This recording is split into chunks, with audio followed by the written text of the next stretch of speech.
안녕하세요. 네이버 생중계로 진행되는 북토크 진행을 맡은 북큐레이터 진은희입니다.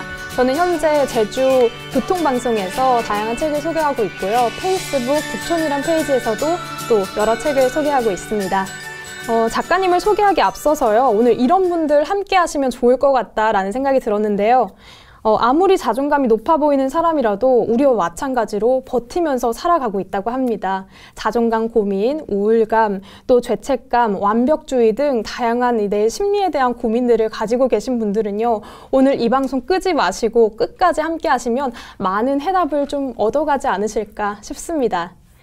여러분은 지금 생방송을 보고 계시고요. 오늘 상담받는 기분으로 방송 참여하셔도 좋을 것 같은데요. 평소 궁금했던 점 댓글로 남겨주시면 작가님께서 현장에서 직접 그 질문을 보시고요. 대답을 해드리니까 많이 남겨주시기 바랍니다.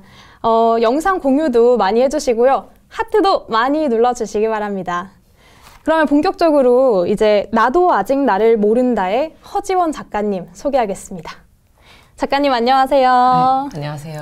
작가님의 소개를 좀 해주시죠. 네, 저는 중앙대학교 심리학과 조교수로 재직 중인 허지원이라고 하고요. 저는 심리학과하고 임상심리 전공 석사 졸업 후에 병원 수련 이제 3년 받으면서 한국임상심리학회 주관 임상심리 전문가하고 보건복지부 정신건강 임상심사 1급 자격증 취득한 후에 이제 뭘 할까 하다가 뇌영상 연구가 그때부터 한 10년 전부터 시작이 돼서 뇌영상 쪽으로 박사과정을 이제 진학을 했었고요.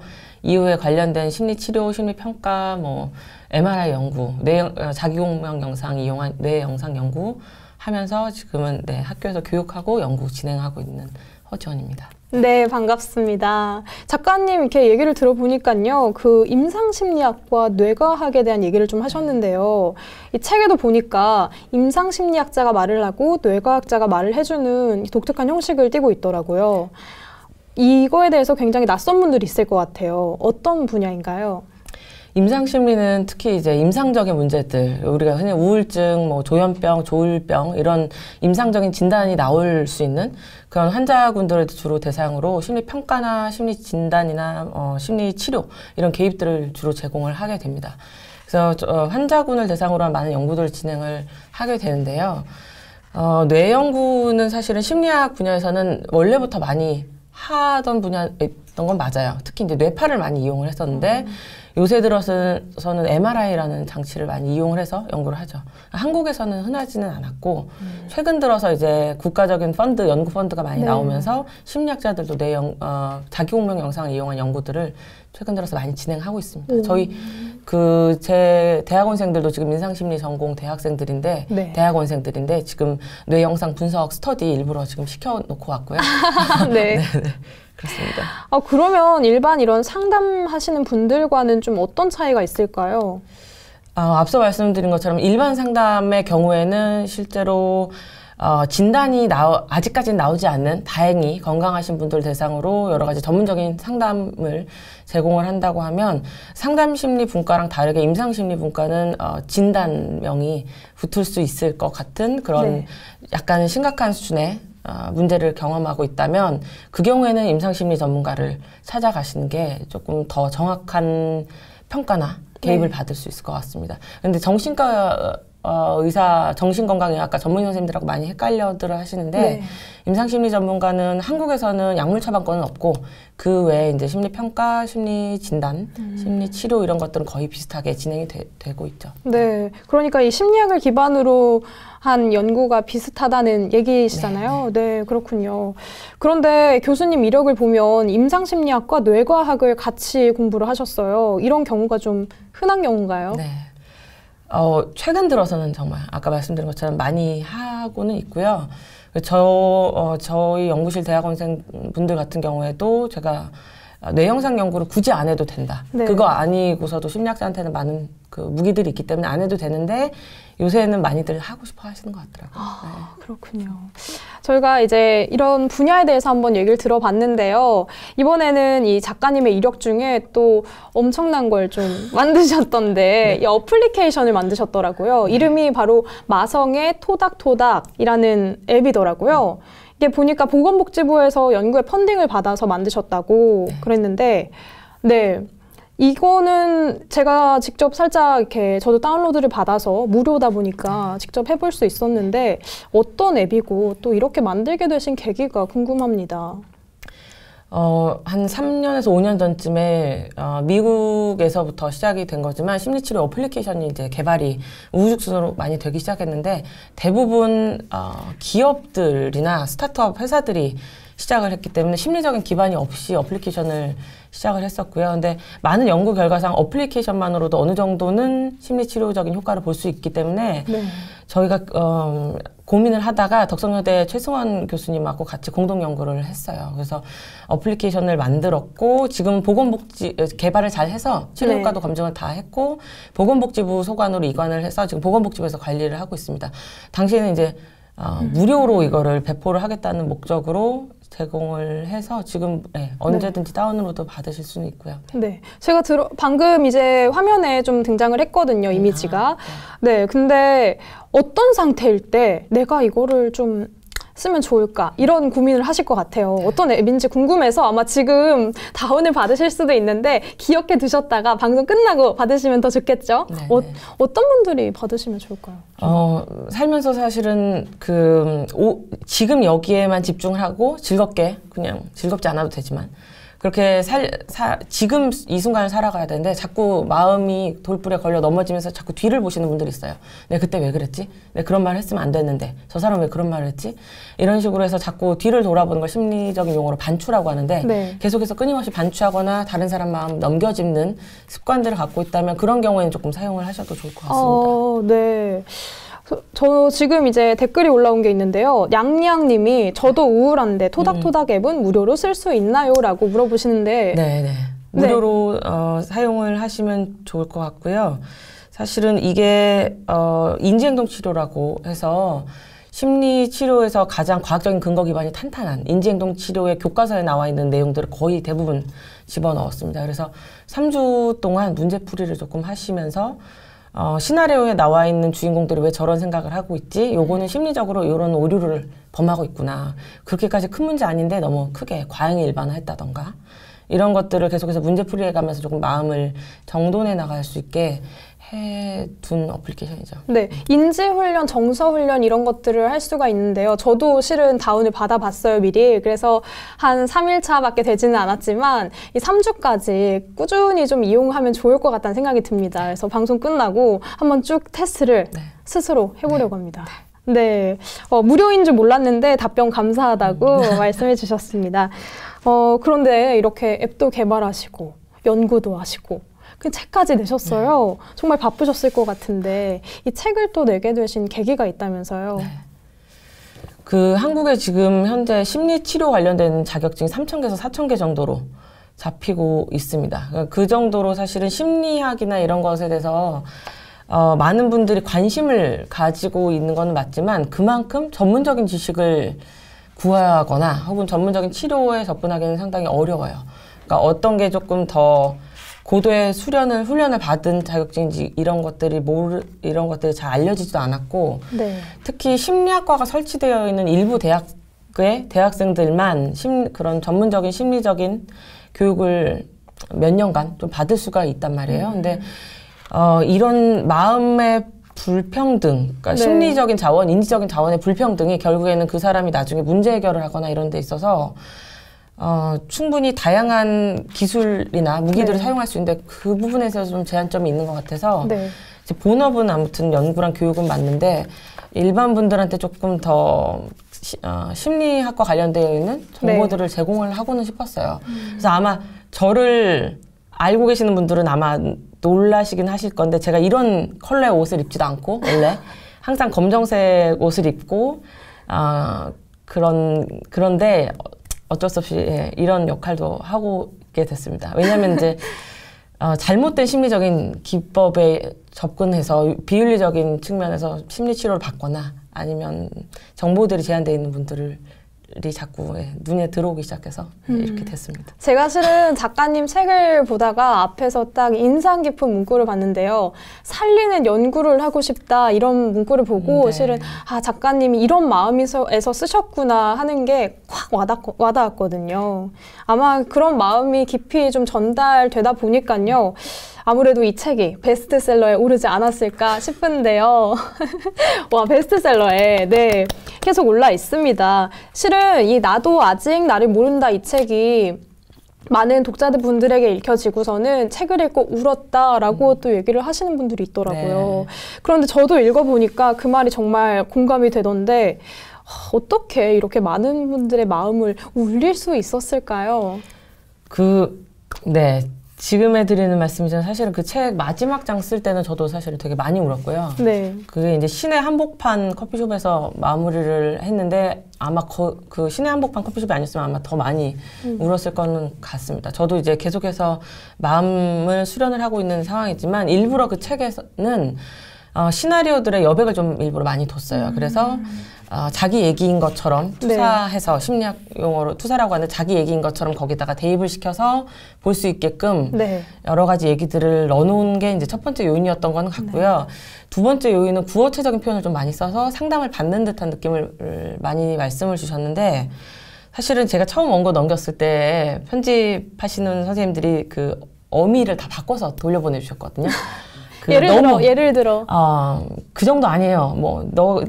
여러분이 그렇게까지 중요한 사람 아니니까 그렇게까지 자기 인생 심각하게 생각하지 마세요. 이런 것들을 네. 조금 딱딱하게 다시 바꿔서 오셨는데 제 책 같지가 않아서 다시 구어체로 해서 다시 돌려보내드렸더니 너무 관대하게 알았다 그럼 이렇게 나가보자 하면서 사실 굉장히 실험적인 책이 돼버렸죠. 그래서 저도 굉장히 좋았습니다. 다행이에요. 그래서 이제 그 두 번째 요인은 아마 그거였던 것 같고 마지막은 사실 안 좋은 요인인 것 같은데 뇌과학, 임상심리, 교수 이런 타이틀이 붙으면서 사실 그게 권위에 호소하는 오른 거거든요. 그래서 드는 생각으로는 저 말고도 굉장히 소소하고 자잘한 그런 자기 얘기들을 쓰는 좋은 작가들 혹은 독립출판사의 책들이 많아요. 그러니까 누구 교수, 내가 이런 거 아니고서라도 그러니까 다양한 그런 관련된 심리 에세이나 심리치료 관련된 책들 많이 찾아보시면 좋을 것 같아요. 네. 작가님이 굉장히 겸손하시네요. 그렇게 얘기 안 하셔도 근데 충분히 이게 저도 많은 영향을 받아서 읽다가 좀 울컥한 부분이 많았거든요. 그리고 저는 구어체로 바꾸셨다는 부분은 정말 인상 깊은 게 제가 밑줄 친 부분들이 좀 구어체 부분들이 좀 많았어요. 그러니까 예를 들어 그런 거예요. 좀 지금은 따로 책을 보실 수 없지만 잘하고 있어 힘내를 잘하고 있습니다. 힘내세요. 이런 딱딱한 식으로 바꿨기 때문에 구어체로 다시 바꾸셨다고 그 말이었고요.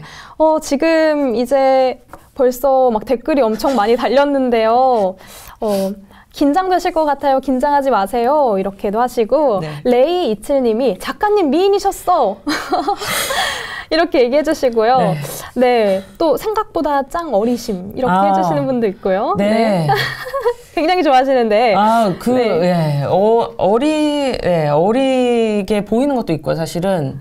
근데 그래요. 지금 이제 제가 결혼 11년 차이고 벌써요. 임상심리 전문가가 지금 한국에 1,500명 정도 되는데 제가 553호거든요. 그러니까 사실은 조금 빨리빨리 좀 진행을 했었던 건 있는 것 같아요. 교수님 멋있어요. 카리스마 멋져요. 네, 압니다. 네, 감사합니다. 우리 교수님이 굉장히 이렇게 인정을 잘하신단 말이죠. 그러고 지금 저도 받아야겠어요. 이런 댓글들이 굉장히 많이 달리고 있고요. 책 읽고 울었어요. 책 좋아요. 맞아요. 진짜 울만하죠. 찔행님이요. 제가 읽어본 책 중에서 제일 마음에 와닿았어요. 첫 챕터부터 읽고 울었어요. 이렇게 제가 우셨다는 얘기 혹은 이제 자기한테 되게 좋았다고 얘기하시는 분들 얘기 들을 때마다 제가 사실은 그런 평 듣고 읽고 저도 좀 울었거든요. 왜 그러냐면 이 책 같은 경우에 그냥 평범하게 잘 지내시는 분들은 그렇게 와닿는다는 얘기는 안 하세요. 이렇게 생각하는 사람도 있구나 이러는데 이거 읽고 조금 마음이 좀 많이 편안해졌다 하시는 분들은 사실은 좀 힘들었던 분인 거거든요. 저 좀 찔리잖아요. 제가 그게 자꾸 느껴지니까 제가 많이 힘들더라고요. 많이 힘드셨구나. 많이 힘드셨구나. 그게 자꾸 느껴져갖고 좀 힘들었어요. 같이 공감을 네. 해주신 거군요. 근데 저는 그렇게 생각 드는 게 살리는 연구를 하고 싶다고 하셨는데 실제로 그렇게 많은 사람들 마음을 이렇게 만져주신 거면 충분히 잘 하신 거니 힘내서 더욱 힘을 주시기 바랍니다. 감사합니다. 네, 그러면서 또 몇 분 계시는데 23번째님이 아까 살짝 구어체적인 표현에서 그 정도는 아니야 뭐 신경 쓰지 마 이렇게 얘기하셨는데 네. 그 말도 너무 좋았다. 그리고 감사합니다. 여기 또 등장하셨어요. 네. MIG98님께서 저도 읽고 울었어요. 유유 그렇구나. 이렇게 보내셨고요. 네, 계속 댓글들이 올라오고 있는데요. 네. 저희가 이제 네이버에서 그 엄마는 나의 첫 자존감 도둑이었다라는 이 제목의 포스트가 무려 18만 명 이상의 독자들이 보고 또 댓글들을 참 많이 다셨습니다. 저는 그 댓글 중에서 이렇게 길게 달린 댓글이 하나 있었는데요. 제가 가져와 봤어요. 아, 네. 저처럼 힘든 분들께 힘내라는 말보다 안아주고 싶다고 말하고 싶어요. 정말 안아주고 싶어요. 라고 말씀하신 게 본인의 이야기를 같이 풀어주시면서 이런 위로를 해주셨는데 여기에 한 50개가량의 댓글이 서로 제가 안아드릴게요. 막 이렇게 해주는데 전 이걸 보면서 아, 정말 이 책이 주는 힘이었다라는 생각이 들었거든요. 근데 이 엄마가 아이의 첫 번째 자존감 도둑이 되는 사례, 이거에 대해서 굉장히 많은 분들이 공감하셨다는 건데 어떤 사례들이 있을까요? 그러니까 엄마는 사실은 주양육자라는 표현이 더 적합하긴 하지만 네. 심리학적으로는 네. 그러니까 그게 이제 할머니이시건 아버지이건 간에 주양육자가 되시는 분들이 있는데 그 주양육자이신 분들이 평가하거나 네. 형제자매와 비교하거나 이런 언급들을 하시는 분들이 있죠. 아무래도 사람이니까 너무 미성숙했기 때문에 그렇게 하시는 분들이 있는가 하면 다른 한편으로는 임상장면에서 흔한 분들이 주양육자 자체가 학대받는 경험들을 하시는 분들이 있어요. 주양육자 자체가 배우자 혹은 그 외의 원가족의 그런 가혹한 평가나 이런 거에 대해서 네. 자기 방어를 하지 못하시는 분들이 있단 말이에요. 그러면 그렇게 학대받고 이런 것들을 자녀들은 바라보고 있게 되죠. 아, 저런 평가를 받아도 가만히 있구나 라든지 이런 관계에서 모델링이 되는 경우도 있고요. 다른 한편으로는 내가 학대를 지금 받으려고 하는 위치인데 나를 보호해 준 사람이 아무도 없다던가 이런 경험을 하게 되면은 나는 그냥 이런 가혹한 환경에 그대로 노출이 되기 때문에 자존감이 낮아진 경험을 하게 되죠. 네. 그런데 이게 저도 그런 생각이 들어요. 그냥 부모님들도 다 처음이시잖아요. 네. 부모의 역할이. 그렇죠. 그렇기 때문에 좀 부족한 부분들도 있으실 거고 그러다 보니까 그래도 서로의 이렇게 아픔을 알고 보다듬고 간다는 게 저는 가장 큰 역할이라고 생각을 하는데 또 이런 경우가 있더라고요. 친구나 형제 자매 간의 비교와 평가를 할 때 이렇게 외모를 칭찬하는 것도 좀 자존감을 떨어뜨리는 일이라고 얘기를 그렇죠. 하시더라고요. 아까 그 외모 피드백 얘기도 있었지만 사실은 그 외모에 대해서 연구 결과상 어릴 때부터 외모에 대한 얘기를 많이 하는 부모의 자녀는 자존감이 낮아진 것으로 연구 결과가 나와 있거든요. 네. 그러니까 외모에 대해서는 사실은 칭찬을 해도 그냥 너 오늘 옷 색깔이 잘 어울린다던가 네가 든 가방 내 마음에 참 든다던가 이런 식으로 해야지. 그러니까 바꾸기 되게 어려운 특징들에 대해서 칭찬이든 비판이든 아예 하지 않는 것이 사실 큰 도움이 됩니다. 그러면 이제 그 평가를 듣게 되면 아무리 칭찬을 들었다 하더라도 나는 그 외모적인 것을 유지를 해야만 다른 사람한테 좋은 피드백을 들을 수 있어. 이런 암묵적인 기준이 생겨버리기 때문에 사실은 어르신들은 저 살이 막 뭐 안 쪘네라든지 눈이 크네 이런 얘기를 편안하게 하시지만 사실은 그렇게 좋은 영향을 미치진 않아요. 근데 참 이게 우리가 모르고 많이 했던 건데 이제 알아가는 것 같아요. 네, 그죠? 맞아요. 이제 알아가는 거죠. 뭐 얼굴이 작다, 눈이 크다 이런 외모에 대한 지적이 아니라 그러니까 다시 정리해 드리자면 색깔이 뭐 잘 어울린다, 가방이 잘 어울린다, 뭐 머리띠가 예쁘네, 뭐 이런 식으로 조금 다르게 표현을 하는 게 좋다고 합니다. 저희 포스트 중에 사연을 남겨주신 분들이 있는데요. 난 엄마를 닮고 싶지 않다. 내 아이에게는 우리 엄마처럼 하고 싶지 않다. 애 낳아서 저같이 키울까 봐 못 낳겠어요. 라고 말하시는 분들도 계세요. 근데 이렇게 실제로 양육자에 의해서 자존감이 낮아진 엄마가 과거를 또 반복하지 않고 자녀에게 또 자식에게 이렇게 좋은 엄마가 될 수 있을까요? 그러니까 그 양육자에 의해서 자존감이 낮아졌다는 걸 인식을 하는 것만으로도 일단은 우리 윗세대하고는 너무 큰 차이점이죠. 네. 너무 큰 차이점이고 아주대학교 조선미 교수님이라고 부모 자녀 관계 많이 하신 교수님이 사람만 있으면 좋은 엄마라고 이제 많이들 표현을 하거든요. 네. 그냥 이제 옆에 있어주는 것만으로도 좋은 주 양육자인 것은 맞습니다. 근데 몇 가지 주의하실 점은 있어요. 아까 말씀드린 것처럼 비교하지 말 것, 혹은 겁주고 위협하는 거 하지 말 것. 그러니까 망타 할아버지가 잡아간다는 둥, 이렇게 하면은 할아버지. 여기다가 너를 두고 간다는 둥. 혹은 이제 훈육하는 과정에서 그 훈육하는 것을 넘어서서 그 친구를 집 밖으로 내쫓는다던가 체벌을 한다던가 이런 네. 것들은 이 친구가 어릴 때부터 배우는 건 이런 거예요. 세상은 너무 위협적인 곳이구나.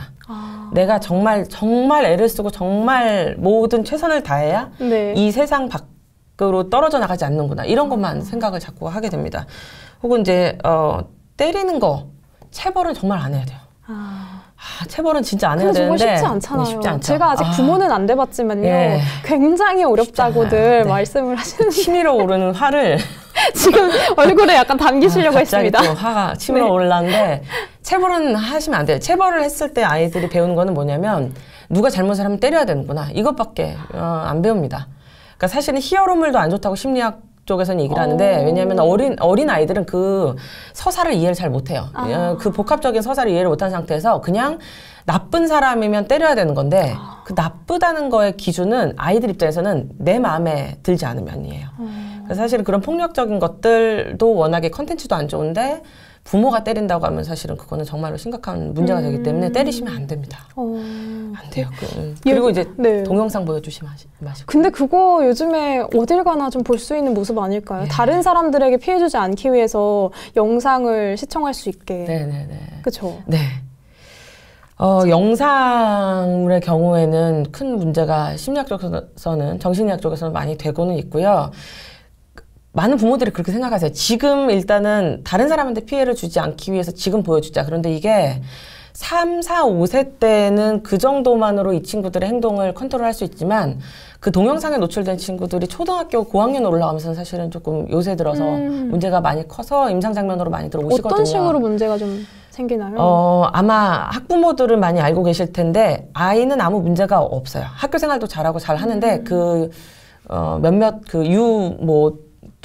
동영상 이런 것들에 너무 이제 중독되면서 휴대폰을 공기계를 어디서 구해와서 계속해서 그걸 보거나 아니면 그걸 못 쓰게 하면 정말 아무 문제가 없는데 가출하는 경우는 요새 좀 많이 빈번하거든요. 동영상 네네네. 때문에요? 그러니까 이걸 때문에 제가 부모님들한테 위협을 주고 싶은 건 아니지만 중고등학교 때의 문제가 조금 더 다루기 어려워요. 그러려면 일단은 동영상은 지금은 안 보여주시는 게 낫습니다. 왜냐하면 동영상의 경우에는 내가 원해서 그 장면을 그냥 넘겨버릴 수도 있고 하기 때문에 버티는 힘을 기르는 연습을 하기가 힘들어요. 그러니까 책을 내가 한 권을 읽는다고 하면 그 책의 결말을 보기 위해서 중간을 계속해서 넘으면서 버텨줘야 되는데 그 오랫동안 홀딩하고 잡고 기다리는 능력들 이런 것들은 동영상으로 사실은 익히기가 상당히 어렵고 그럴 땐 책을 읽으면 좋죠? 네네. 그리고 이제 동영상 같은 경우에는 아무래도 자극적이어야 되니까 쉬지 않고 그런 자극적인 요소들을 많이 넣는 것이 아이들한테는 사실은 뇌발달이나 이런 거에는 안 좋다고 연구가 많이 나오죠. 네.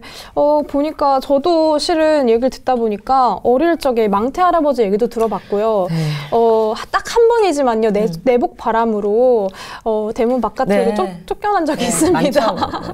그런데 뭐 이제 이렇게 또 얘기를 들으면서 알아가는 것 같은데요. 지금 댓글이 올라오는 것 중에 보면요. 박채원 씨가 나도 저기 중에 한 사람이다. 부모님이 자존감 도둑. 이렇게 얘기도 하시고 이름 없이 보내주신 분이 어릴 때 엄마도 중요하지만 선생님도 중요한 것 같아요. 전 선생님 때문에 상처 많이 받았거든요. 그렇죠. 이렇게 얘기도 해주시고요. 훈이 님이 작가님 얘기 좀 느낀 건데 부모님도 중요하지만 선생님들도 이 책을 읽어봤으면 좋겠네요 라고 하십니다. 또 이런 고민들이 있다고 하시더라고요. 아이가 둘 이상인 경우에 한 아이가 나이가 좀 있거나 사춘기일 경우에 훈육 팁이 좀 있을까요? 라고 하더라고요. 왜냐면은 이 혼낼 때 두 아이를 다 혼내는 게 아니라 한 아이만 혼내야 되는데 다른 한 아이가 어쨌든 보고 있을 거 아니에요. 이럴 때 좀 나쁜 영향을 미치지 않게끔 할 수 있는 방법이 없냐라고 질문도 해주셨는데 어떨까요?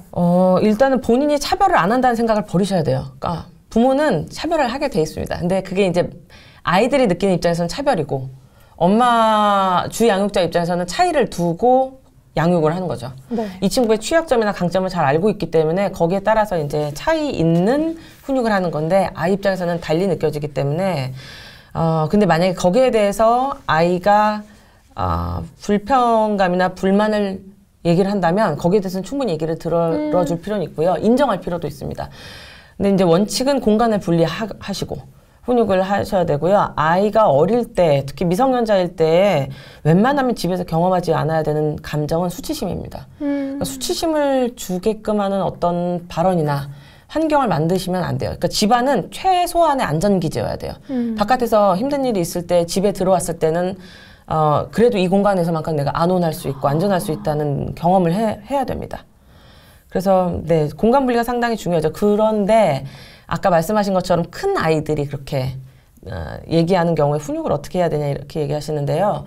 권위로 누르시면 안 되고요. 그러니까 권위 있는 부모와 권위적인 부모는 다르기 때문에 근데 보통 권위적으로 행동을 하시죠. 네. 근데 권위 있는 부모는 다른 것보다는 위험 있는 부모여야 되는데 그 친구가 자녀가 나에 대해서 조금 너무 지나치게 행동을 하거나 버릇 없는 행동을 한다고 하면 너 왜 이렇게 버릇없게 굴어? 라고 얘기하시기보다는 지금 네가 나를 존중하는 태도를 보이지 않고 있다. 내가 인간으로서 너한테도 존중받고 싶고 나도 너한테 그동안 그렇게 해왔다고 생각을 하니까 나를 존중을 해라. 너 지금 방금 나한테 굉장히 무례했고 나는 그런 행동은 용납할 수 없다. 네. 네가 내 아이여서가 아니라 인간 대 인간으로서 그런 정도까지 내 영역을 침범하지 말아달라.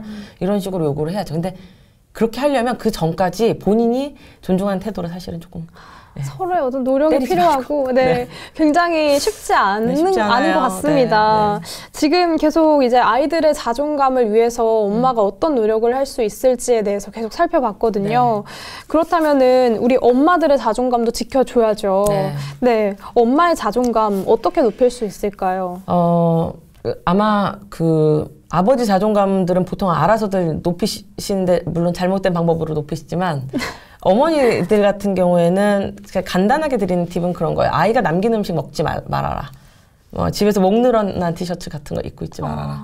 그러니까 자기의 존엄이라든지 이런 것들이 꼭 드러나는 걸로 그렇게 티가 날 필요는 없지만 아이들은 보이는 것만으로 보통 판단을 하기 때문에 아이 앞에서의 그런 정도 하시는 게 되게 좋죠. 그리고 이제 작은 일에 미안하다. 내가 뭐 부족해서 내가 뭐 너한테 잘해줬어야 되는데 하면서 그런 지나친 사과, 지나친 낮은 태도 이런 거는 좀 안 보였으면 좋겠어요.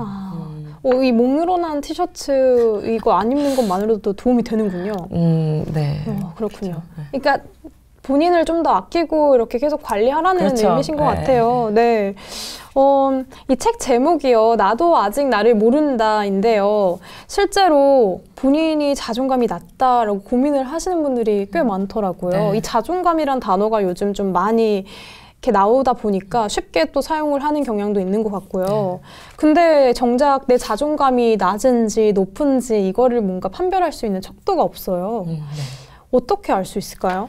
로젠버그 자존감 척도라고 하는 실제 척도가 있기는 하지만 그거는 아마 다 낮게 나올 거예요. 그러니까 모든 제가 늘 말씀드리는 부분은 자존감 높은 사람은 유니콘 같다고 착한 지도 교수님 아니면 손이 안 가는 아이 이런 것처럼 그냥 세상에 없다고 보시면 됩니다.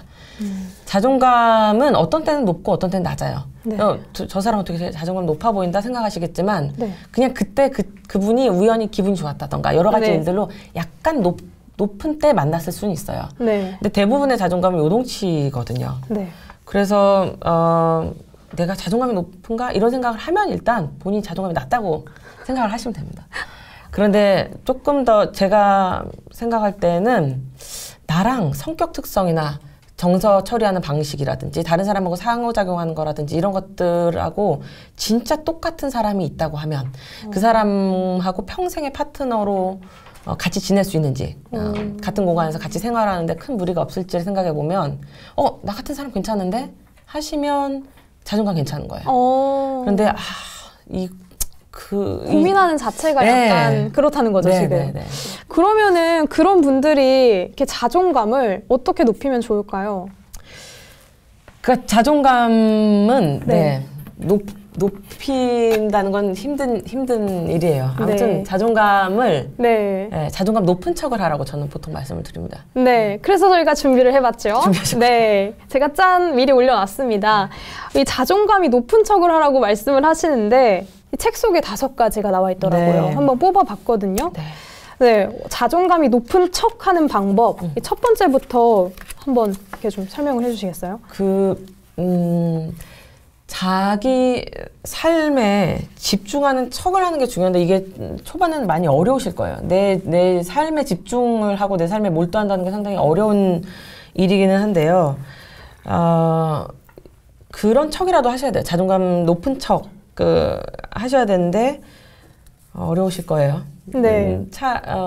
그러면 이제 두 번째 방법부터 사실은 쓰시는 게 나아요. 두 번째 방법은 실패 및 성공의 가능성, 주위 평판에 대해서 초연한 척 하라고 하는데, 많은 분들이, 예. 어떻게 가능해요? 초연한 척? 네. 나 괜찮다 이러는 거 아니에요? 그러니까 괜찮다고 굳이 언어적으로 표현할 필요는 없지만, 정색하고 이러시는 분들이 있단 말이에요. 네. 네. 칭찬에 과민 반응하시는 분들도 있지만, 실패가 예상될 때, 내가 안 해서 못하는 거야. 안 해서 그러는 거지, 내가 하면 잘하는데 못해서 못하는 게 아니라 안 해서 못하는 거야. 이런 식으로 조금 더 해봐도 되는데 미리 이거를 가능성을 닫아버리시는 분들이 있어요. 그러면 수업을 조금 더 가보고 결정해도 되는데 그냥 네. 도중에 중단한다던가 이런 식으로. 그래서 일단은 그냥 되든 안 되든 일단 해본다든지 이런 태도는 너무 필요하긴 하고요. 유머도 많이 쓰라고 말씀을 드리는데 아까 말씀드렸듯이 정색하시는 분들이 사실은 발끈하고 정색하시는 분들이 많죠. 자주 욱하는 거 말하는 네. 거예요? 자존감이 낮다는 걸 그렇게 드러낼 필요가 없는데 티가 너무 많이 나죠. 자격지심, 열등감 이런 단어는 사실 제가 안 좋아합니다. 왜냐면 너 자격지심 있냐? 그럼 더 자격지심 생기고 맞아요. 네, 별로 좋은 단어는 아니지만 유머로 받아치는 거를 하시긴 하셔야 돼요. 그런데 저 심리학 교과서에 그런 내용이 나와요. 유머를 타고 태어나지 않았으면 유머는 쓰지 말라고 얘기하거든요. 네. 점점 이상하게 흘러가잖아요. 유머. 맞아요. 괜히 분위기 싸하게 만들고 공감됩니다. 네. 네. 근데 굳이 내가 유머를 그래도 쓰고 싶다고 하시는 분들은 약간 내 그런 당면한 문제에 대해서 거리감을 두기 시작하면, 여유 있게 바라보기 시작하면 내 문제에 대해서 되게 그냥 재밌게 넘길 수 있는 힘이 생기니까 네. 그때부터는 유머를 좀 쓸 수는 있고요. 그리고 혼자 밥 먹거나 저 같은 경우는 혼자 영화 보고 혼자 고기 먹고 이런 것도 하는 편인데 괜찮아요. 그런 거를 하면 일단은 메뉴를 선택하는 그 문제 해결이라든지 자기 자신한테 집중하는 거 이런 것들을 연습해 볼 수 있는 것도 되고요. 음식을 먹을 때 그 맛을 느끼거나 이런 것들, 내 삶을 음미하는 경험들 이런 것들을 할 수 있기 때문에 좋아요. 제가 실은 잠시 네 번째 거 혼자 있는 시간을 받아들이는 척 하라고 했잖아요. 네네. 저는 혼자 고기까지는 못 먹는데요. 네, 이게 전 3년 전부터 하기 시작했는데 실제로 해보니까 굉장히 도움이 되더라고요. 맞아요. 처음이 어렵지 계속 하다 보면은 오히려 그 시간을 즐기게 되고 혼자 영화 보게 되고 이게 도움이 되더라고요. 그리고 이제 마지막으로 드리는 말씀이 SNS에 나의 그런 감정 상태 이런 것들을 일일이 드러내거나 내가 무슨 일을 했고 하지 않았고 이런 것들을 얘기하시는 분들이 있는데 연구상으로는 본인의 감정 다이어리를 쓰는 건 일주일에 한 번 정도? 요 정도는 괜찮은데요. 거의 매일 내 감정이 어땠고 이런 것들을 얘기하는 건 그렇게 좋진 않아요. 그러니까 매너리즘에 빠지게도 되고 본인의 감정을 전시하기 위해서 감정을 너무 과잉하게 반응하는 경우들이 있기 때문에 정제된 상태에서 자기 감정을 드러내는 거는 도움이 돼요. 그러니까 뭐 카타르시스 이런 얘기들을 이전에 많이 했었지만 그건 되게 이제는 올드한 트렌드고요. 네. 요새는 뭐 너의 감정 표출을 분노 표출할 때 네 감정이 정제가 되고 이런 거는 아니고요. 정말로 그 인위적인 테두리 안에서 내가 이런 감정 경험을 하고 있구나 이런 식으로 거리를 두고 바라보는 게 본인한테는 조금 더 도움이 되기 때문에 일일이 모든 감정을 다 드러낼 필요는 없습니다. 모든 사람들이 선생님들의 그러니까 본인의 감정을 다 알 필요도 없어요. 왜냐하면 나도 관심 없잖아요. 다른 사람 감정에 일일이. 네, 그렇죠. 아니 지금 보니까 이제 댓글들이 또 굉장히 올라오고 있습니다. 아까 얘기해 주셨던 말 중에 박 여사님이 권위 있는 부모가 되자 너무 어렵지만 좋은 말이다. 삶이라는 이제 아이디를 쓰신 분은 최대한 말로 풀어가는 게 중요하다는 것이군요. 이런 얘기도 해주시고요. 이라는 분이요. 머리로는 이해가 가는데 실천이 참 어려워요. 맞아요. 이러고 푸르미님은 지금 이제 앞에 소개했던 자존감 높은 척하는 방법 보면서 저는 다 반대로 살아왔다고 생각하는데요. 이렇게 얘기도 하시고요. JAN님은요. 보통은 괜찮은데 SNS를 들여다보면 자존감이 떨어져요. 심심하면 보게 되는 SNS 끊어야 할까요? 네, 이렇게 물어보시기도 하네요. 네. 책에도 잠깐 설명한 부분이지만 예를 들어서 본인한테 SNS 친구가 365명이 있다고 치면 네. 365명이 정말 하루하루 너무 힘들게 살다가 하루 딱 좋은 일이 있었어요. 그래서 그걸 SNS에 포스팅을 하죠. 네. 그러면 이거를 너무 단순화해서 산술화를 시키면 매일매일 365일 내내 하나씩 게시물만 봐도 내 주위에는 다들 행복하게 사는 것만 같은 느낌이 들어요. 근데 본인도 365일 내내, 364일 내내 안 좋다가 하루 좋은 일이 있을 수도 있잖아요. 맞아. 그러니까 본인이 그런 포스팅을 했을 때 누군가는 또 그런 식으로 느낄 수가 있기 때문에 이게 보이는 것에 대해서 너무 압도된 경향이 있어서 그런 분들은 사실 SNS를 좀 줄이는 게 사실 좋습니다. 맞아요. 그리고 이제 연구 결과상 우울하기 시작하신 분들이 SNS로 많이 의존을 하시기 때문에 네, 뇌 회로가 조금 잘못 작동이 되고 있는 거예요. 그 부분은 조금 경계하셔야 되는 부분입니다. 오늘 뭐 보니까 또 쯔행님이요. 근데 이렇게 자존감 높은 척하고 집에 오면은 돌아서서 너무 힘들면 네. 어떻게 하죠? 라고 하시네요. 네. 내향형이신 분들이 특히 이런 말씀들 많이 하십니다. 네. 그러니까 내향형이신 분들은 바깥에서 에너지를 그렇게 쏟아내는 것이 되게 소진적인 경험이어서 네. 많이 힘드실 건데요. 그런 분들은 약간 대인 사회적인 그런 이벤트들, 네. 모임들을 약간 줄이셔도 돼요. 본인한테 되게 안 맞는 옷을 입고 있는 거거든요. 네. 저 같은 경우는 제가 그렇게 안 보이겠지만 저는 내향형이에요. 제가 그걸 모르는 상태에서 대학원 생활까지 했는데 네. 왜 내가 집에 오면 이렇게 소진되는지를 몰랐는데 자존감 높은 척 하는데 너무 에너지 많이 들고 다른 사람 배려하는 것까지 또 신경을 쓰다 보니까 너무 에너지가 많이 들었던 건데 조금 자기 안으로 그냥 집중하셔도 돼요. 내가 뭘 좋아하는지. 내가 지금 힘들다 싶으면은 그 만남의 횟수를 좀 줄여보라고 네, 하신 거죠. 네, 쯔행님 좀 도움이 되셨길 바라고요. 일단은 이렇게 자존감이 높은 척 방법 5가지를 알려주셨는데 이렇게 해보면 그래도 실천을 일단 해보면 뭔가 결과가 있겠죠. 조금은 도움이 될 것 같습니다. 네. 잠깐 드리고 싶은 말씀은 네.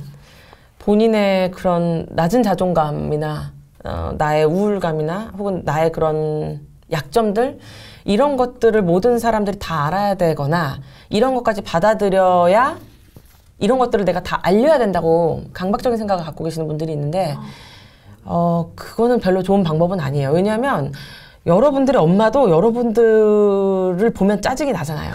그러니까 모든 것들을 다 누군가가 모든 것들을 다 포용해야 된다는 그런 이상적인 기준들 이런 것도 사실은 말하자면 증상 중에 하나로 그냥 생각을 하시면 돼요. 굳이 그럴 필요 없어요. 그냥 내가 그냥 그렇게까지 밑바닥인 거는 그냥 나만 알고 있으면 됩니다. 나만 알고 있거나 혹은 내가 돈을 지불하는 정신건강의학과 의사, 내가 돈을 지불하는 임상심리 전문가 이분들만 아시면 됩니다.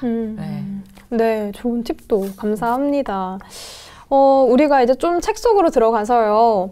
나에게 우울한 마음이 찾아왔을 때 왔어! 우울한 마음을 보고요. 왔어! 이렇게 우울을 담담히 맞이하는 부분이 되게 인상적이었어요. 근데 누구나 이렇게 우울이 찾아올 때가 있는데 뭔가 이 우울함의 정도를 구분해서 때로는 뭔가 집주인처럼 맞이를 하기도 하고 때로는 이렇게 전문가의 심리치료를 받아야 한다거나 하는 부분을 스스로 어떻게 좀 가늠을 할 수가 있을까요? 저희가 진단 준거상으로는 네. 정신질환을 진단할 때 사용하는 그런 진단 준거상으로는 2주 이상 거의 매일 하루 종일 우울한 기분이 지속되거나 혹은 흥미나 에너지가 이제 상실되는 것들을 경험을 하면 그 경우에는 임상적인 문제를 꼭 다뤄야 되는 정신건강의학과나 임상심리 전문가한테 가도록 권유를 하고는 있습니다. 네. 사실 그게 어렵긴 하죠. 근데 2주 이상 거의 매일 우울하기가 쉽지는 않아요. 다행히. 그래요. 2주 이상 우울감이 지속될 경우는 약간 우울증 네. 증상이라고 보시면 저는 아직 없는 것 같습니다. 축하드립니다. 다행이네요. 네, 그렇지만 네. 사실은 우울은 살면서 4명 중에 1명은 경험을 하게 되고요. 네.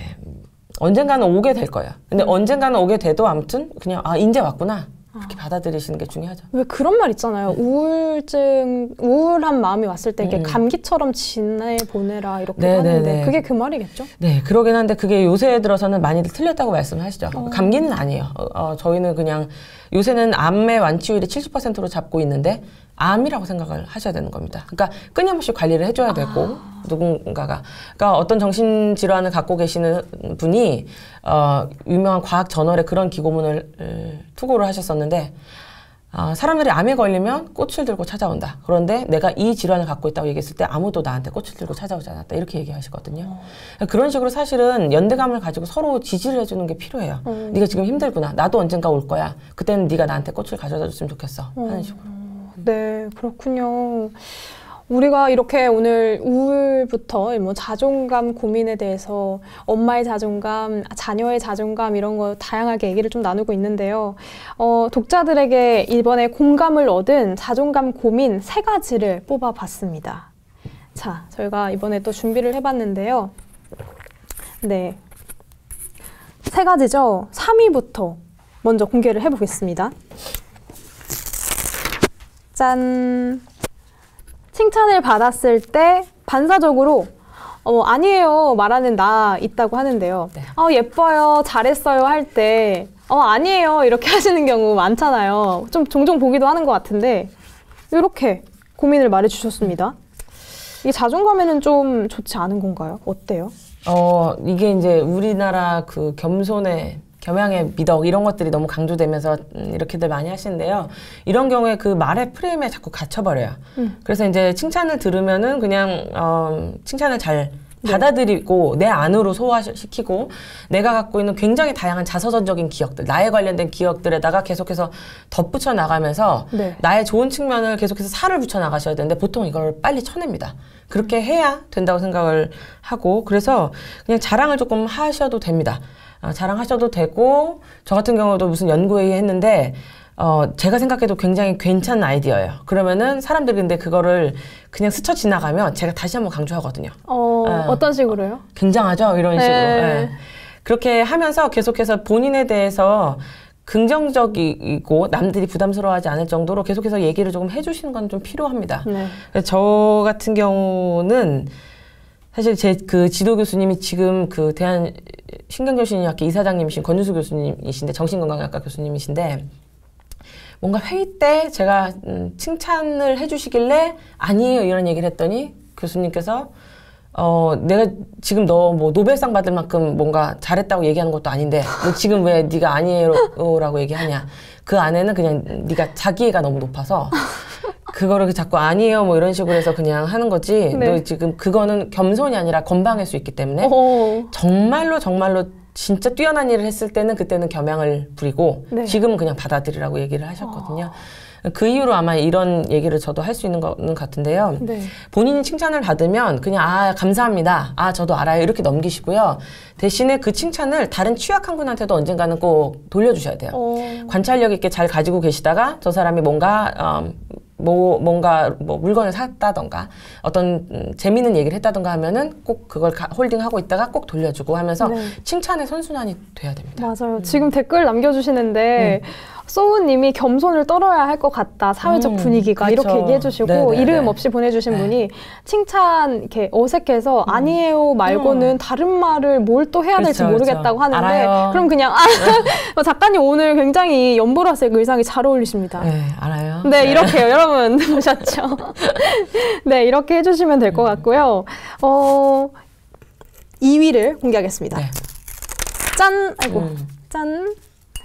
사람들 앞에서 늘 가면을 쓰는 가식적인 나라고 하셨는데 이렇게 내 모습이 집에서 다르고 뭐 친구, 연인, 뭐 뭔가 사회생활을 할 때 다 다른 모습을 보이면서 이게 내가 오히려 자존감이 낮아진다 하시는 분들도 계신데요. 이럴 때는 좀 어떻게 하면 좋을까요? 아까도 이제 누군가가 또 말씀을 주셨던 부분인데 이게 사실은 심리학적으로 봤을 때는 굉장히 성숙한 부분인 거죠. 그러니까 내가 나 혼자 있을 때와 원가족, 나를 낳아주는 원가족과 같이 있을 때와 연인과 있을 때, 친구와 있을 때의 네. 모습들이 다 달라진다면 너무 좋은 사회적인 기술을 갖고 있는 겁니다. 네. 저 사람한테는 이런 모습을 보이는 게 그 환경적인 맥락에서 너무 당연한 거고, 그런데 내가 나의 그런 정말 진솔한 모습까지 다 보여줘야 된다고 생각하면서 행동을 하면 그건 무례한 행동인 거고요. 네. 아직 그 성숙의 단계의 전 단계에 지금 머물러 있는 거기 때문에 네. 본인이 정말 다양한 기술을 갖고 있구나 이렇게 생각하시는 게 원래는 맞습니다. 네. 근데 어느 순간 내가 우울이 찾아오거나 불확실감이라든지 부적절감이라든지 자기 가치감이 떨어지는 경험을 하게 되면 이게 내가 가식적이라고 느껴요. 근데 그게 아니라 정말 사회생활을 잘 하고 있는 겁니다. 정말 잘 지내고 있는 거고 너무 잘 살아온 거기 때문에 그냥 칭찬하셔야 돼요. 오늘 그냥 내가 잘 수습했구나, 잘 지냈구나 하시면 되고요. 그 정신분석학자인 구스타프 융도 얘기하기를 1000개의 가면이라는 얘기를 하는데요. 네.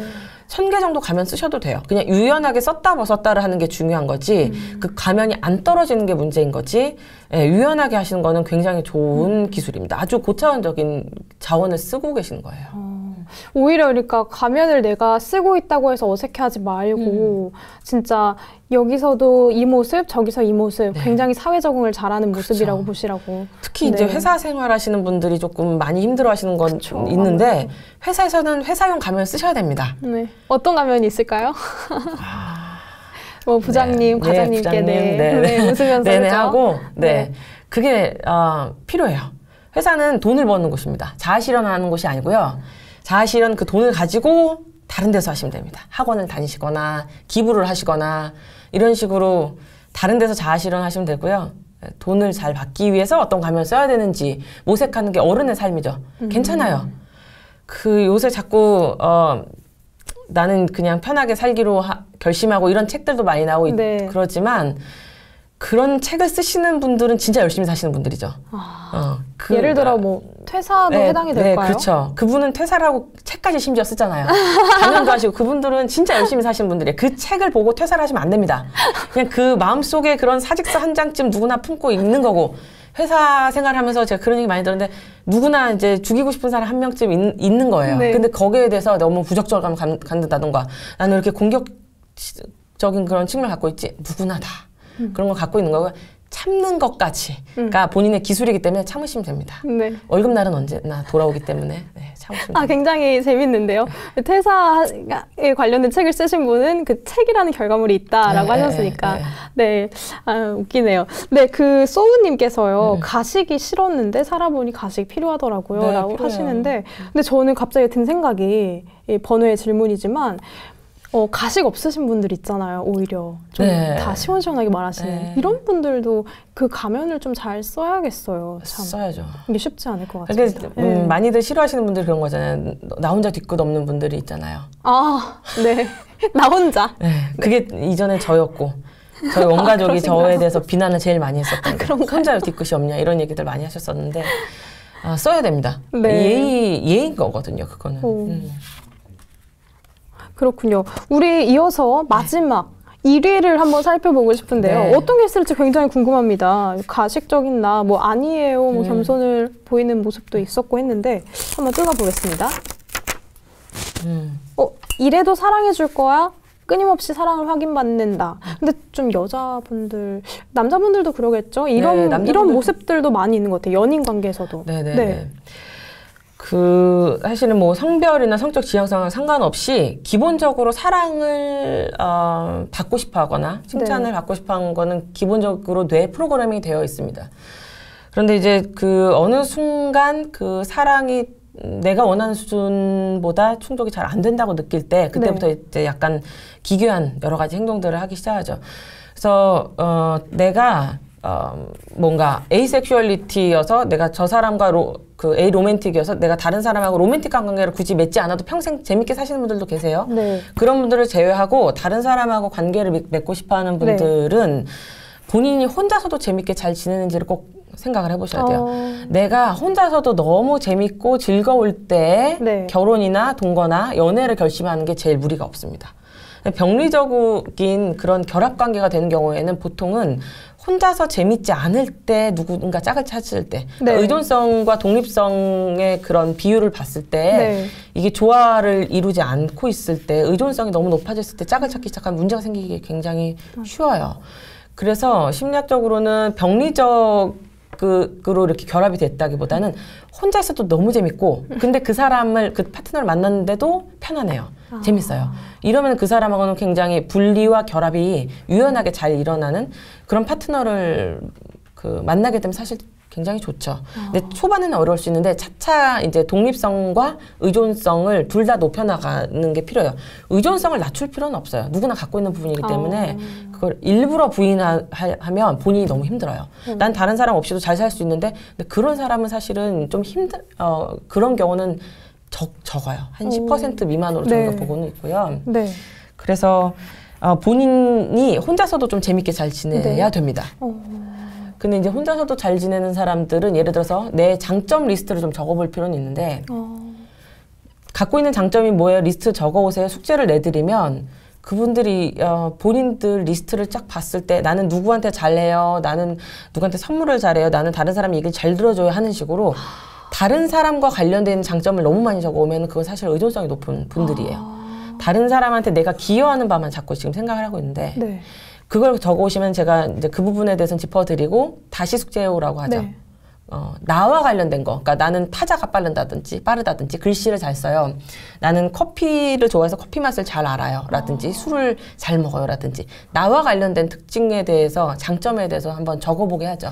이 방송을 보시는 분들은 지금 알아버리셔가지고 생각하고서는 적으실 수도 있겠지만은 굉장히 지금 좋은 팁인 것 같아요. 내 자신의 장점을 한번 적어보는 것 그리고 내가 잘하는 게 뭔지 한번 또 적어보는 것도 필요할 것 같고요.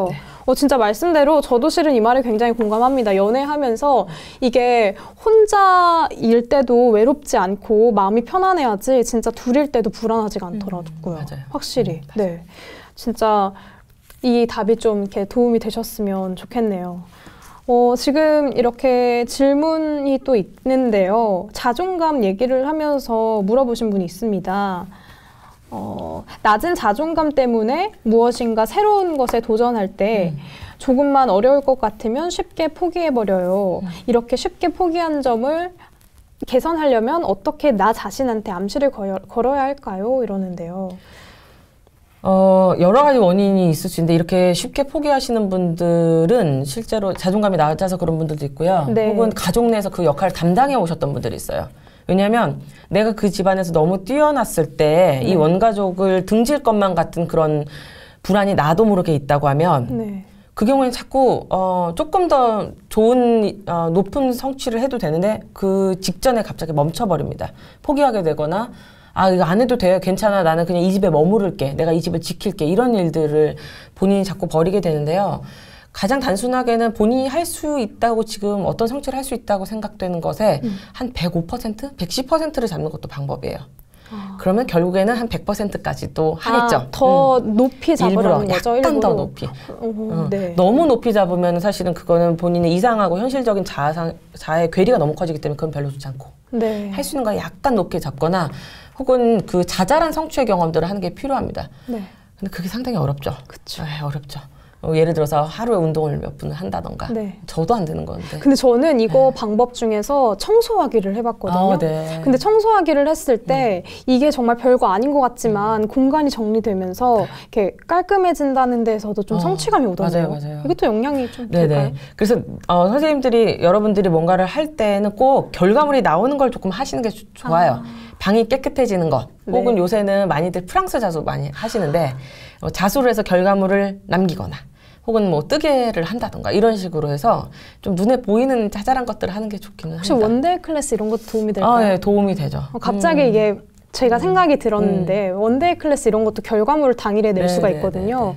도움이 참 될 것 같습니다. 네, 방금 주신 질문은 이 트렁크 뮤직 1212님께서 SNS를 통해서 주신 질문이었고요.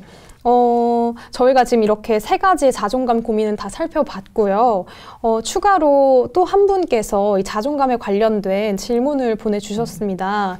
이분은 이렇게 사소한 거에 지적을 당하면 기분이 나쁘다고 그나마 이렇게 겉으로 발끈하면서 티는 안 내지만 속으로 쌓게 된다. 예를 들면 이제 회사에서 이거 언제까지 되니? 왜 아직도 안 주니? 이런 재촉을 좀 안 좋아하는 것 같대요, 본인이. 마감일이 이틀이 남았는데 3일 전부터 물어보면 물론 그분의 마음도 이해는 된대요. 걱정이 돼서 그렇구나 하지만 내가 알아서 할 건데 왜 자꾸 확인해? 내가 못 믿었나? 이런 생각도 하시면서 자꾸 삐뚤어진 생각을 하게 됩니다. 이렇게 얘기를 해주시면서 그래도 성격상 뭐든 말 나오기 전에 미리미리 해두는 편이래요. 네. 근데 너무 사소한 거에 예민한 거 아닌지 좀 걱정이 됩니다. 이렇게 아니에요. 해주시네요. 그분이 잘못한 거죠. 그 상사분이 잘못한 겁니다. 네. 아직 데드라인 남았잖아요. 데드라인 남았는데 왜 재촉 알아서 하겠죠. 성인인데. 근데 그분이 잘못된 거고 이분은 잘하고 있는 거예요. 거기에 대해서 불만사항을 말하지 않는 거는 잘 하고 계신 겁니다.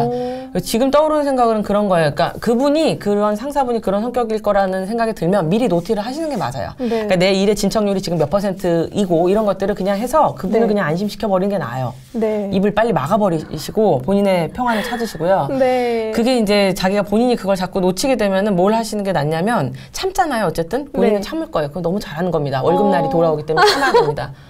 참으면은 그 직후에 뭘 해야 되냐면 네. 그분을 원망하기보다는 빨리 자기 자신, 참은 자기 자신에 대해서 칭찬해 주셔야 돼요.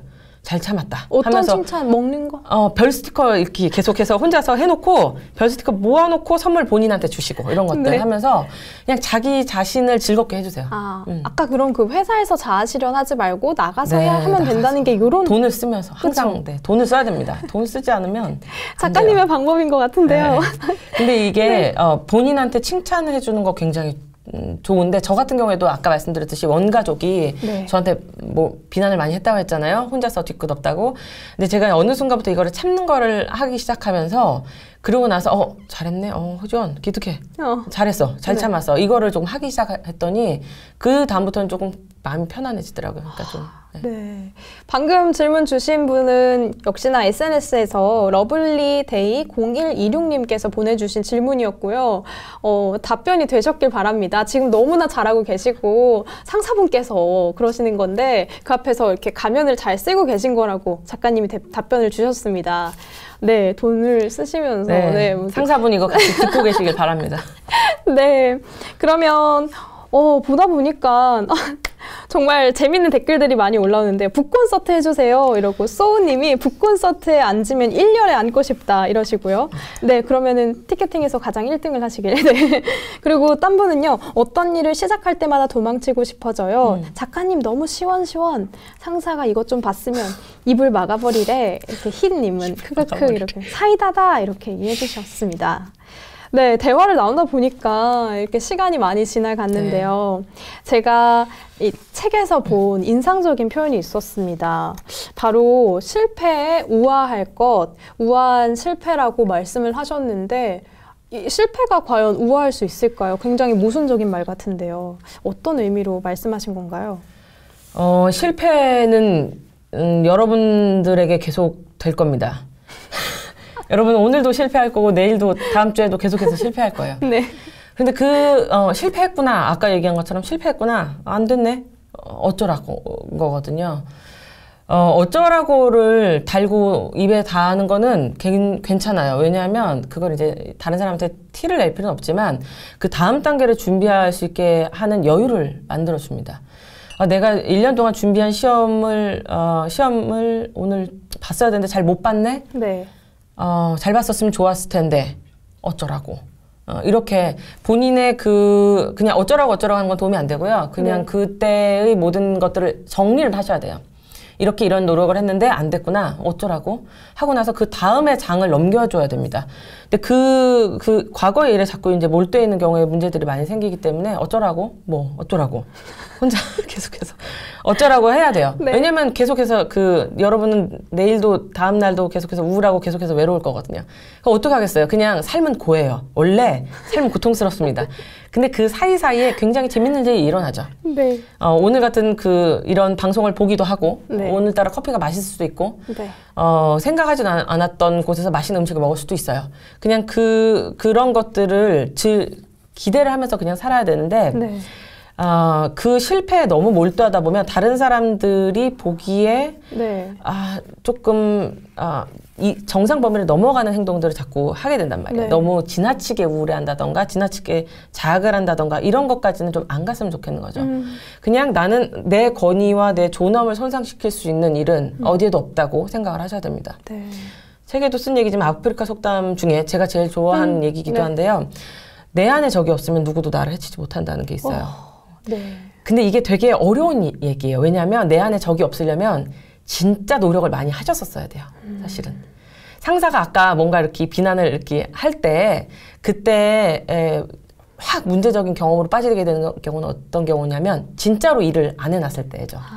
그때부터는 진짜 불안이 치밀어 오르고 우울해지고 이런 경험들을 하는데 실제로 일을 해놨으면 그렇게까지 어쩌라고 이게 돼요. 그러니까 전제 조건은 내가 할 수 있는 한은 다 해야 됩니다. 자꾸 요새 이제 그냥 편안하게 살자 이건 아니에요. 그거 아닙니다. 왜냐하면 그 정신질환을 예로 들자면 조현병이 100명 중에 1명, 조울병이 100명 중에 2명, 우울증이 100명 중에 3명에서 4명, 네. 불안이 100명 중에 4명, 정신지체, 그러니까 지적장애라고 되어 있는 게 100명 중에 2명. 네, 거의 외우셨네요. 지금 외워야 임상심리전문가 네. 시험에 있기 때문에 그 자폐 같은 경우에는 2018년 연구로는 49명 중에 1명 이 정도입니다. 그러니까 50명을 한 반에 모아놨다고 했을 때 한 세팅에 모아놨다고 했을 때 그 중에서 정신질환 진단을 아직까지 안 받았다고 하면 그건 너무 운이 좋은 거예요. 그러니까 정신질환만 놓고 봤을 때 그런 거고 신체질환까지 하면은 굉장한 거죠. 그러니까 내가 지금까지 진단을 받은 어떤 질환도 갖고 있지 않았다고 하면 그건 운입니다. 여러분들이 지금 이 팟캐스트를 듣고 있다던가 아니면 제 책을 읽었다던가 혹은 지금 회사 생활을 하고 있다던가 이런 것들은 너무 좋은 운에 기반해서 여러분들이 지금 생활을 하고 있는 거기 때문에 그냥 그때그때 운에 감사해야 돼요. 사실 모든 게 운입니다. 다 운이죠. 제 책이 잘 된 것도 운이에요. 그냥 다 운이라고 생각을 네. 하고 대신 어느 정도까지 노력은 하셔야 돼요. 왜냐하면 나는 운이 좋았거든요. 내가 운이 좋았기 때문에 나와 다른 운을 갖고 있는 사람들이 어딘가에 있어요. 그분들을 위해서라도 해야 돼요. 하는 만큼 해야 됩니다. 그리고 나서 내 안에 적이 없으면 이제 그때부터는 어쩌라고 그냥 이제 밀고 나가고 실패가 있어도 그때부터는 내 존엄을 지킬 수 있죠. 내가 네. 우아할 수 있어요. 네. 노력 후에 어쩌라고 정신을 적용하시고. 노력하고. 네. 그렇다면은 이 기대 자체를 하지 않는 분들이 있다고 아까 네. 얘기도 해주셨고.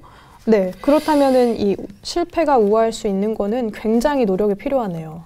네. 그렇죠? 노력이 필요합니다. 기대에 대한 얘기를 했는데 많은 분들이 그렇게 얘기하세요. 그러니까 자기는 기대를 하면 실망을 하기 때문에 기대를 안 한다고. 그런데 기대하고 실망은 별개의 일입니다. 내가 기대를 했다고 해서 그 일이 안 된 게 아니에요. 기대를 했다고 네. 해서 그 일이 잘 된 것도 아닙니다. 그냥 기대는 여러분들의 취미여야 돼요. 항상 기대하셔야 됩니다. 어려운데요? 약간. 어렵죠. 네. 네. 오늘 이 방송이 재미있을 것이라고 기대를 해도 되고 재미없었으면 에이 뭐야 하고 끄시면 되는 거고요. 그리고 이제 이게 재미없었다고 하면 이따가 저녁 메뉴가 맛있을 거야. 나 혼자 이따가 맛있는 소고기 덮밥을 먹어야지. 이런 식으로 해서 기대하시면 됩니다. 기대는 끊임없이 하셔야 돼요. 다만 이제 실망하는 거는 짧게 하시면 되죠. 실망을 안 할 수는 없어요. 실망하셨다고 해도 다시 기대하는 거. 그게 이제 심리학에서 얘기하는 회복 탄력성이거든요. 어려울 수 있어요. 이제 가라앉는 경험은 누구나 합니다. 네. 안 하라고 얘기하는 건 아니에요.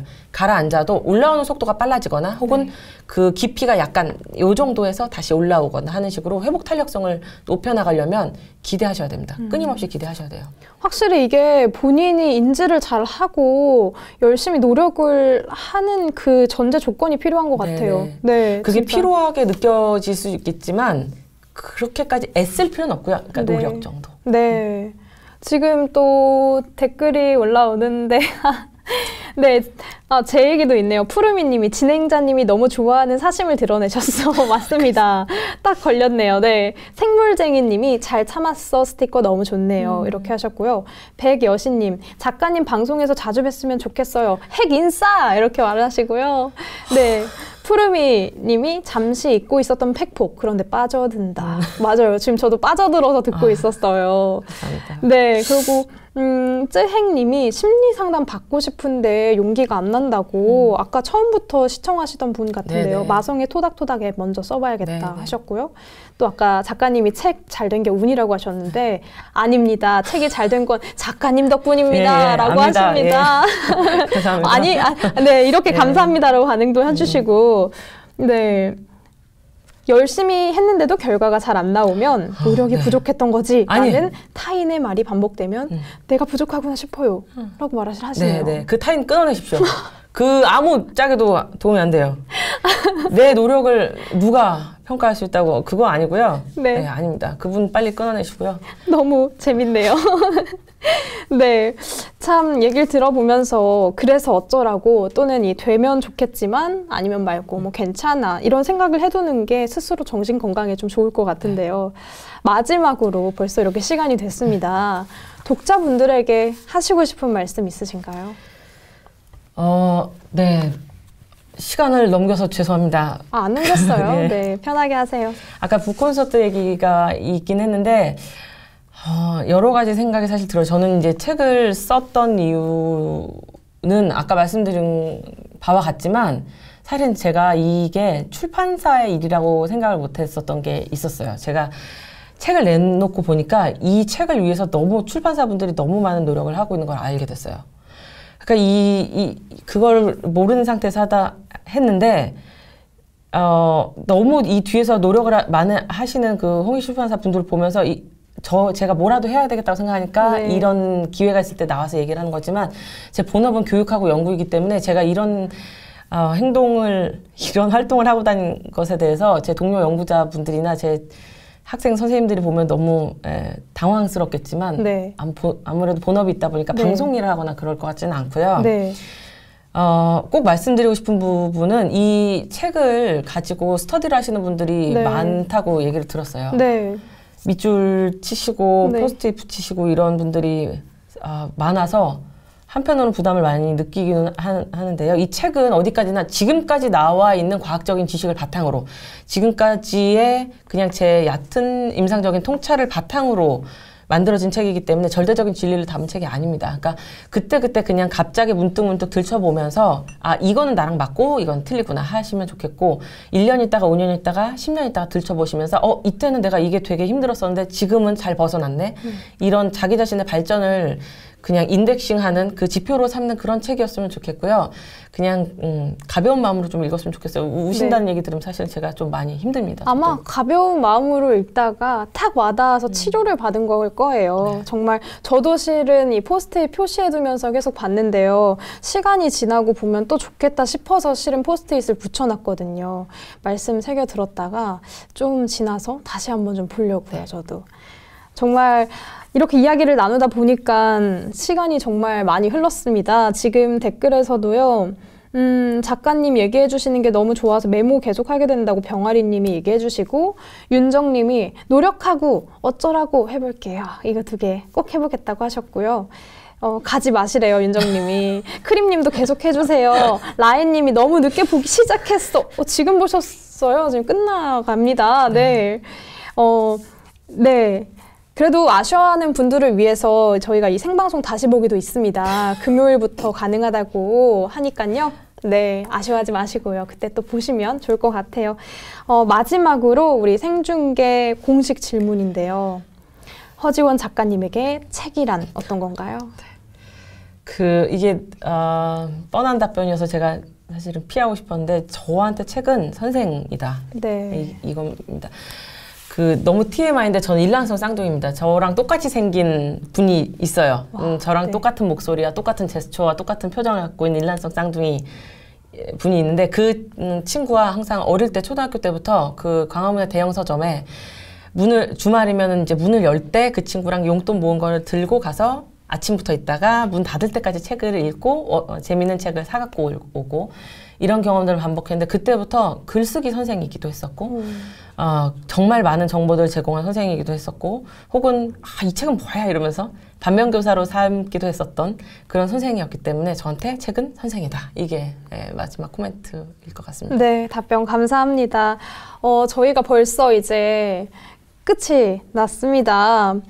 많은 분들이 이제 시청을 해주셨었는데요. 하트도 눌러주시고 공유도 많이 해주시고 댓글도 꾸준히 남겨주셔서 정말 감사합니다. 이렇게 함께 해주신 시청자분들 감사하고요. 우리 허지원 작가님 계속 응원해주시고 많이 사랑해주세요. 시청해주신 모든 분들께 감사합니다. 감사합니다.